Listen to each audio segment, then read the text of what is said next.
Cigarette et chocolat chaud, le premier film de Sophie Rennes avec donc Gustave Kervern, Camille Cotin et Héloïse et Fanny qui sont là. C'est une grande partie de la famille Patard, hein, Gustave. Et ces deux petites filles là vont vous en faire voir de toutes les couleurs, hein.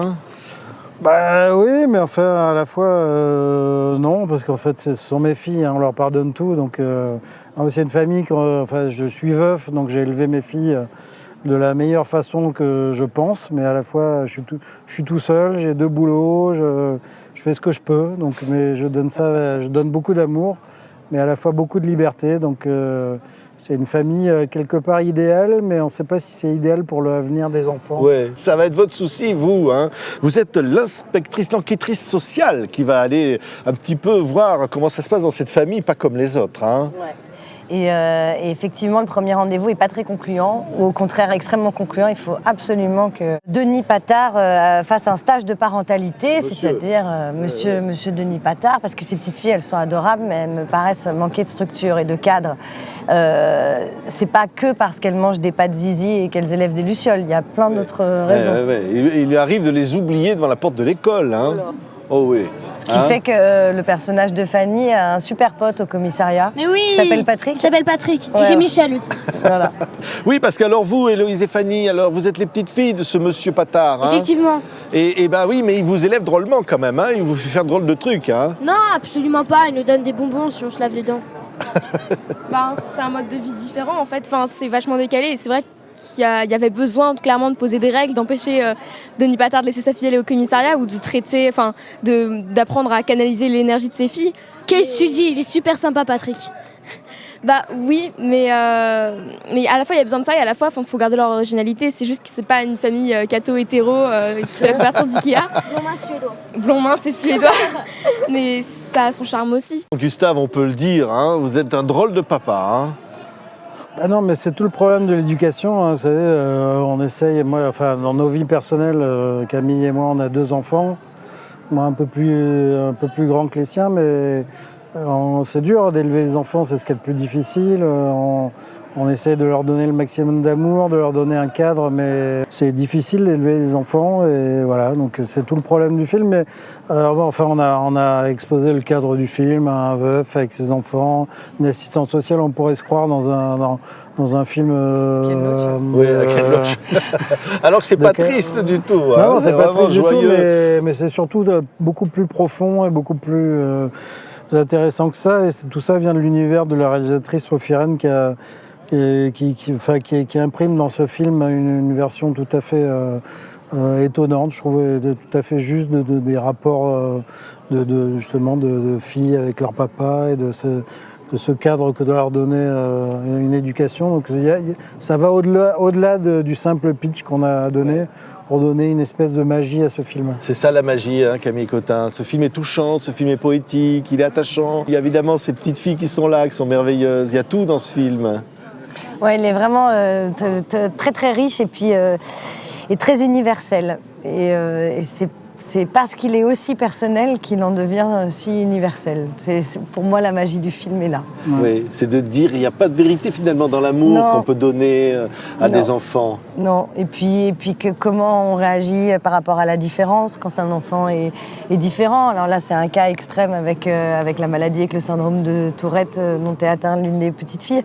Mais cette question se pose dans des cas moins extrêmes et quelle position on adopte en tant que parent, comment on accompagne son enfant sans à tout prix essayer de le faire rentrer dans une case, mais au contraire en l'épanouissant. Et puis parce que mon personnage il représente le cadre, la structure, la rigueur. Alors, l'enquêtrice sociale, hein, oui. Ouais, mais elle va être séduite aussi, elle va se poser et ça va la remettre un peu en question elle-même parce que voilà. Exactement. Elle arrive, elle a des certitudes et puis finalement, au final, elle remet beaucoup de choses en question, donc ça la déstabilise dans son travail et puis pas que. Au-delà de tout ça, on vit dans un monde où il y a de plus en plus de cadres, où il y a de plus en plus de lois, on légifère sur le moindre truc qui se passe. Et on n'a pas envie de ça, enfin l'être humain n'a pas envie d'être aussi cadré, a envie de liberté. Et c'est tout le problème de cette liberté face au cadre. Et moi j'ai envie de défendre évidemment la liberté. Et ce film-là a justement il y a toute cette vocation, c'est de défendre la liberté. Et un autre monde est possible, c'était peut-être l'autre titre du film.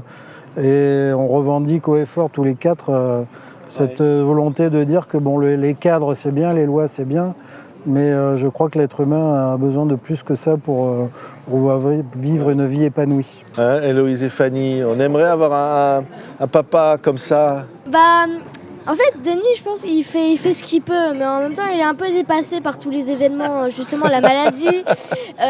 Il fait vraiment ce qu'il peut, mais en même temps, au regard de la loi, il est un parent défaillant. Ah voilà. Et c'est pour Séverine ça qu'elle est là, Grelot. Camille. Séverine Grelot. Non, Toi, franchement. t'es comme ça, toi, la loi, c'est... On vient de dire qu'on était tous les quatre à fond, tous et les puis là, quatre. tout d'un Eh coup, ben on casse le truc. Non, c'est faux. Non, franchement, Denis, il est super Mais sympa. on a l'impression que c'est vous qui dirigez la maison, hein, toutes les deux Bah. là. Hein, c'est pas lui. Hein. Il y a un peu de ça aussi parce que Janine, elle protège sa sœur parce que le père est un peu toujours dans le deuil et pas forcément là pour se rendre compte des choses réelles. Et Janine endosse un rôle qu'elle ne devrait pas, qui est la protection de sa sœur et parfois même de son père. Mais Non, me protéger, ça, c'est ton devoir. oui, le père pourrait peut-être assumer ce devoir. T'en penses quoi? Ouais. C'est aussi ton devoir, un peu ton devoir. Ah, mais Camille, à la ouais. fois, moi, je me rappelle quand j'avais eu mes enfants, j'ai acheté le fameux livre de Florence Pernoud, là, J'élève mon enfant. J'élève mon enfant. Alors on essaye tous de leur donner des trucs. Non mais c'est fou quoi.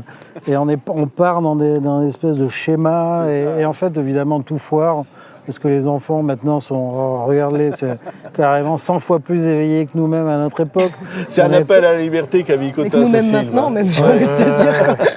Non, mais il y a un truc aussi qui est pas du tout plombé parce que qui est amené avec tellement de pudeur, de poésie qu'on le voit pas venir. Et je pense que c'est ce qui provoque une émotion très forte. Mais il y a quand même le deuil.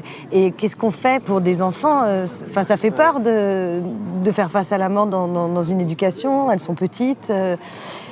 Et donc on le comprend, ce papa, et on ne sait pas tellement comment on ferait nous, ou comment on n'a pas su comment faire. Merci beaucoup, Camille Cotin, Gustave Kervern, et puis Héloïse et Fanny. C'est un très beau film, Cigarettes et chocolat chaud de Sophie Rennes, qui a donc été présenté ici au Festival du film francophone d'Angoulême. Merci à tous les quatre. Merci. Merci.